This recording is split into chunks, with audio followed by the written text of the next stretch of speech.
The Assembly will hear an address by His Majesty King Abdullah II ibn Al Hussein, King of the Hashemite Kingdom of Jordan. I request protocol to escort His Majesty and invite him to address the Assembly.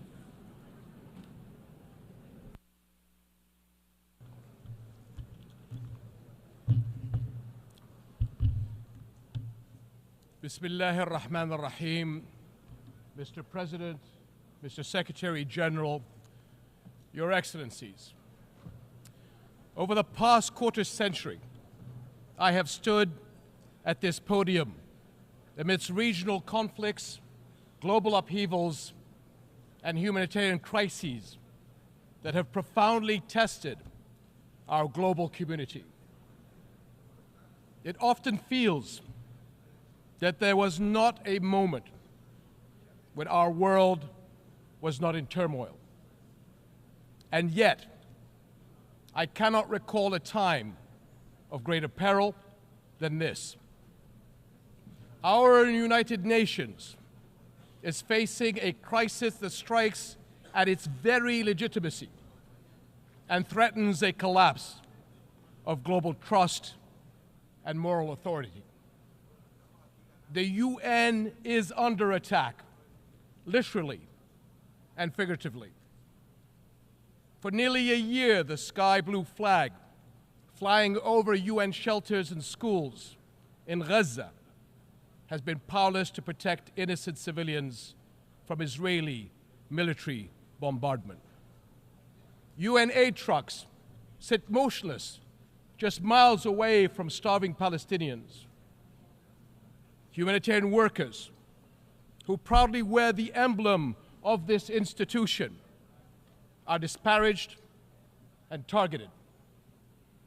And the rulings of the UN's International Court of Justice are defied, its opinions disregarded. So it's no surprise that both inside and outside this hall, trust in UN's cornerstone principles and ideals is crumbling. The harsh reality many see is that some nations are above international law, that global justice does bend to the will of power, and that human rights are selective, a privilege to be granted or denied at will. We cannot stand for that. And we must recognize that undermining our international institutions and global frameworks is one of the gravest threats to our global security today. Ask yourselves, if we are not nations united in the conviction that all people are equal in rights, dignity, and worth, and that all countries are equal in the eyes of the law, what kind of world does that leave us with? Your Excellencies, the attacks of October 7th on Israeli civilians last year were condemned by countries all over the world, including Jordan. But the unprecedented scale of terror unleashed on Gaza since that day is beyond any justification. The Israeli government's assault has resulted in one of the fastest death rates in recent conflicts, one of the fastest rates of starvation caused by war, the largest cohort of child amputees, and unprecedented levels of destruction. This Israeli government has killed more children, more journalists, more aid workers, and more medical personnel than any other war in recent memory. And let us not forget the attacks on the West Bank. There, since October 7th, the Israeli government has killed more than 700 Palestinians, among them 160 children. Palestinians held in Israeli detention centers exceed 10,700, including 400 women and 730 children. 730 children. Over 4,000 Palestinians have been forced from their homes and lands. Armed settler violence has surged, and entire villages have been displaced. And in Jerusalem, a flagrant violations of the historical and legal status quo at Muslim and Christian holy sites continue unabated under the protection and encouragement of members of the Israeli government. To be clear, this is in the West Bank, not Gaza. Almost 42,000 Palestinians have been killed since October 7th. So is it any wonder that many are questioning how can this war not be perceived as deliberately targeting the Palestinians? The level of civilian suffering cannot be written off as unavoidable collateral. I grew up a soldier in a region that is all too familiar with conflict. But there is nothing familiar about this war and the violence unleashed since October 7th. In the absence of global accountability, repeated horrors are normalized, threatening to create a future where anything is permitted, anywhere in the world. Is that what we want? Now is the time to ensure the protection of the Palestinian people. It is the moral duty of this international community to establish a protection mechanism for them across the occupied territories.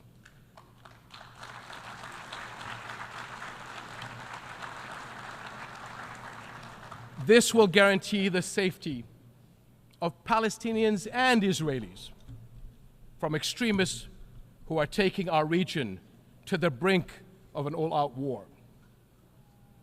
That includes those who continue to propagate the idea of Jordan as an alternative homeland.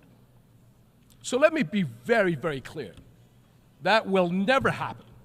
We will never accept the forced displacement of Palestinians, which is a war crime.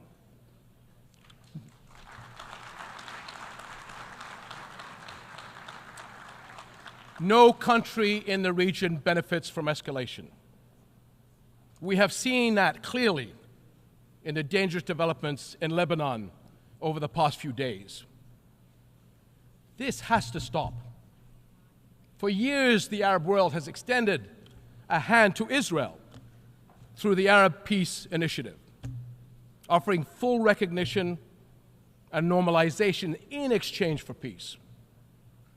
But consecutive Israeli governments, emboldened by years of impunity, have rejected peace and chosen confrontation instead.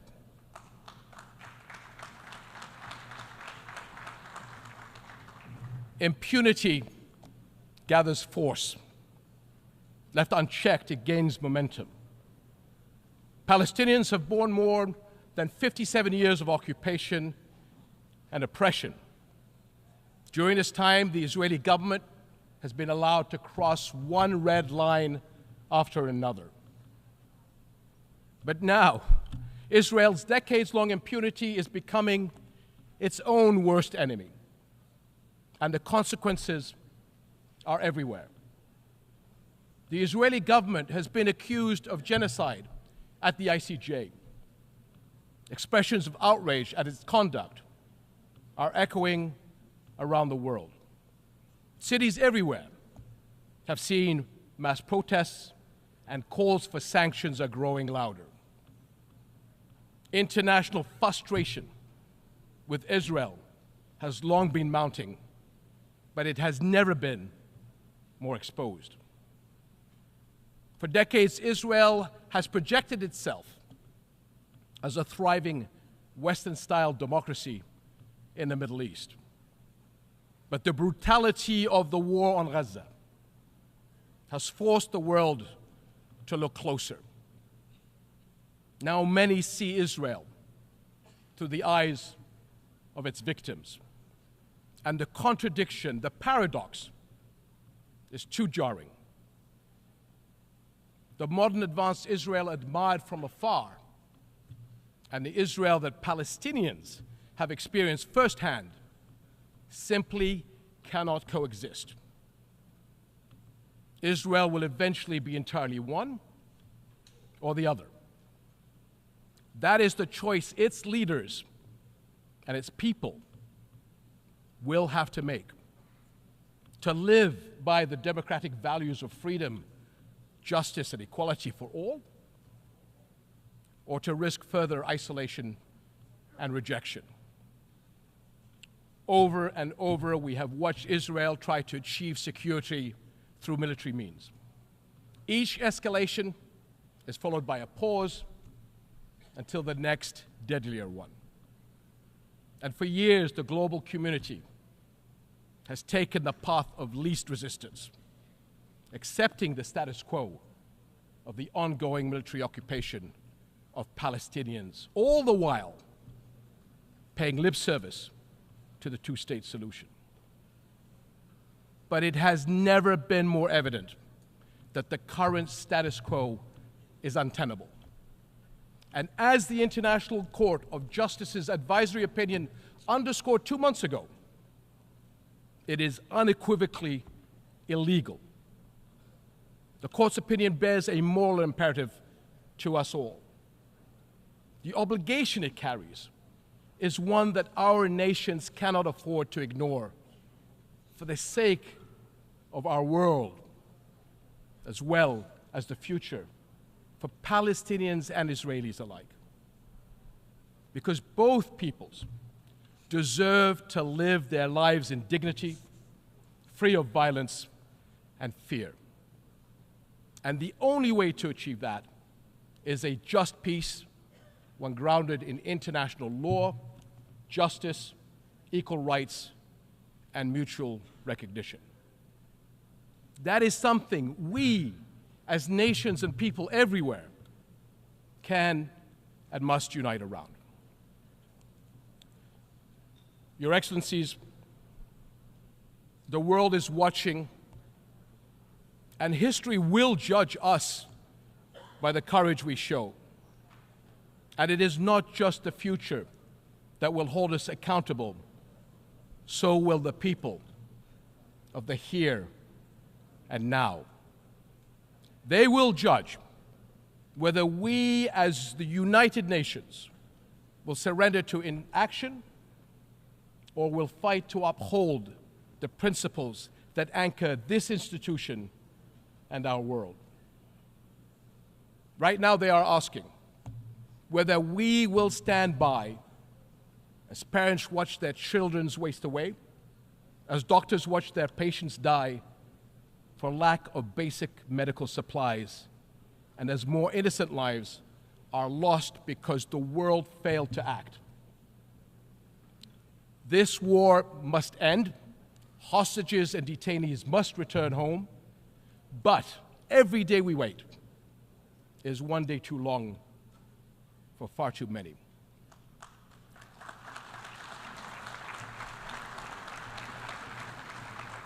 So I call on all countries to join Jordan in enforcing an international Gaza humanitarian gateway, a massive relief effort to deliver food, clean water, medicine, and other vital supplies to those in desperate need. Because humanitarian aid should never be a tool of war. Whatever our politics, one truth is undeniable. No people should have to endure such unprecedented suffering, abandoned and alone. We cannot surrender the future to those who thrive on division and conflict. I urge all nations of conscience to unite with Jordan in the critical weeks ahead on this mission. Almost a year into this war, our world has failed politically, but our humanity must not fail the people of Gaza any longer. Echoing the words of my father from 64 years ago at the 15th session of the General Assembly, I pray that this community of nations may have the courage to decide wisely and fearlessly, and will act with urgent resolve that this crisis and our conscience demand.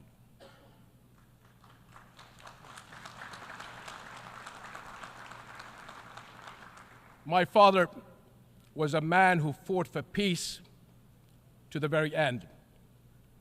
And like him, I refuse to leave my children or your children a future we have given up on. Thank you.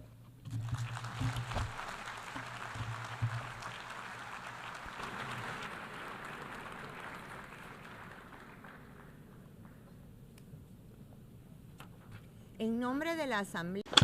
On behalf of the Assembly, I wish to thank the King of the Hashemite Kingdom of Jordan.